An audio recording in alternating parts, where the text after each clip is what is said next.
Going on, Falcon fans? It's your boy Ricondo coming back at you with another video. So today we're going to talk about the release of cornerback Casey Hayward and what that means for the Falcons moving on in the future, the draft, and so on and so forth. So guys, if you have not already, go ahead and please subscribe to this channel. Please hit that notification bell so you know when I drop another video. Please hit the like button so I know you guys like to hear what I talk about. Then please share my video throughout the YouTube universe so more people can come in and hear me talk about these Atlanta Falcons. So guys, kind of news that you could kind of see the writing on the wall. We mentioned this earlier in the offseason where, you know, we thought that the Atlanta Falcons could definitely cut Casey Hayward to get that $5 million in cap space. Didn't really need it. But, you know, considering that if they wanted to create some more cap space, of course, Marcus Mariota was one of those guys. And then Casey Hayward was another guy. You know, cornerback who's 34-year-old coming in. Actually played well before he got injured last year. So I could definitely see him being back with the team. So it's like I said, it's not really a surprise, especially considering on the moves they made this offseason. Bringing in Mike Hughes, signing back Cornell Armstrong, trading for Jeff Okudah. You could just see where they was making room where if they wanted to actually, you know, make them do away with this cornerback position, they could. They still have so many different more cornerbacks on this team. If you look at, like I said, Mike Hughes, you look at Darren Hall, you look at D. Alford.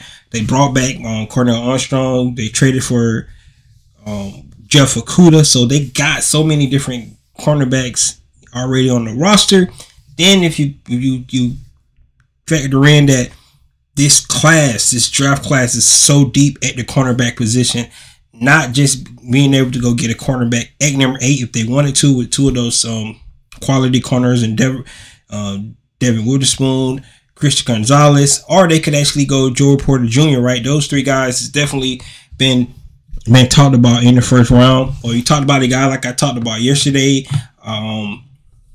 Sam Smith, and then you talk about Deonte Banks. Those guys, Deonte Banks could definitely be somebody could be in the late first round, right? Now I talked about him going on day 2. So many different cornerbacks that the Falcons could consider. So looking at a guy who's actually 34-year-old coming off an injury, and according to Michael Rothstein on Atlanta Falcons reporter, is that he was actually released with a injury failed physical designation, which means that he probably still wasn't healthy yet, right? Coming back off that injury, you know, they already started coming into individual workouts and things like that. And Casey Hayward still wasn't healthy yet. So writing on the wall, on the positive side, like I said, the Falcons did bring in so much more depth at this position, you know, and then they could add to in the draft as well. So this right here is really significant because Casey Hayward was one of the leaders. You know, I think he had a lot to do along with, you know, AJ Terrell, Kyle Pitts, you know, and bringing in a guy like Jesse Bates. But I mean that's not 100%. You know, accurate just because they had the same agent and things like that. But I don't think it hurt that, you know, Casey Hayward was also on this team as well, along with AJ and Kyle Pitts. You know, all those guys share a same agent. But moving forward, guys, does this change what the Falcons do at number 8?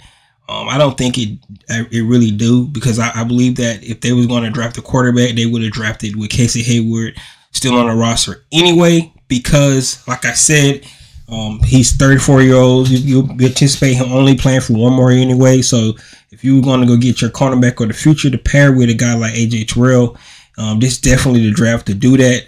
So I don't think this changed the fact that the Falcons still could draft a cornerback at number 8 or later on in the draft. Like I said, this draft class is really, really deep. If they are going to pick an 8, of course, I would see them actually picking either Witherspoon or Gonzalez. Joey Porter could be a sleeper pick, you know, a cornerback if they want to go that route. But those two guys would be the guys that I think they would consider at number 8 if they go that route. one of those guys may be off the board because, you know, the Detroit Lions is sitting there at number 6. And if Detroit Lions decide that due to the fact they trade away Jeff Okudah, they want to go get a cornerback, a guy like Christian Gonzalez could definitely be off the board there. And that would leave Atlanta Falcons, if they still like, you know, what they see in Devin Witherspoon, they could actually bring him in. My preference is either one of those guys will work for me. I like Devin Witherspoon's physicality. I think he's just physical at the point of contact, really, and you know, in bump and run coverage. He comes downhill and making stops and run in the run game as well. So I just love Devin Witherspoon's physicality. And then Christian Gonzalez is just a rare athlete with, you know, arm lengths, size, and things like that.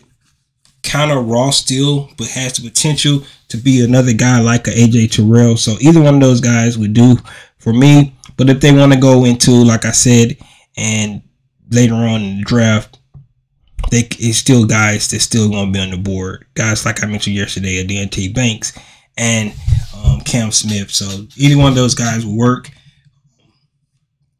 But guys, I'm interested what you think.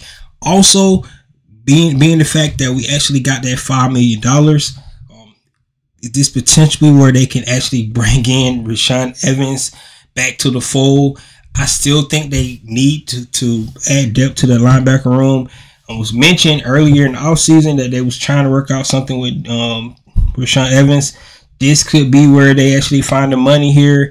According to Over the Cap, the Falcons have $13,984,521. So they got about $14 million, you know, in the cap space still left. Of course, they need to sign their draft class, which was going to be about $5 or $6 million. We'll leave them, you know, just enough to actually to sign another veteran if they want to during the offseason.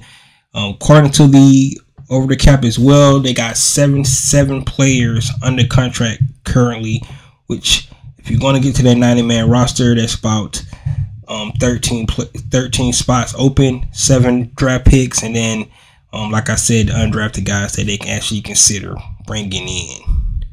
So guys, let me know what you think about this release. Do you think it's a good thing? It's a bad thing? What direction you think they're going to actually go in the draft now? Does it change your idea who you thought they was going to pick? Or do you still think they already board is set no matter this release happened or not? So guys, this is your boy Ricondo coming back at you with another video. Peace.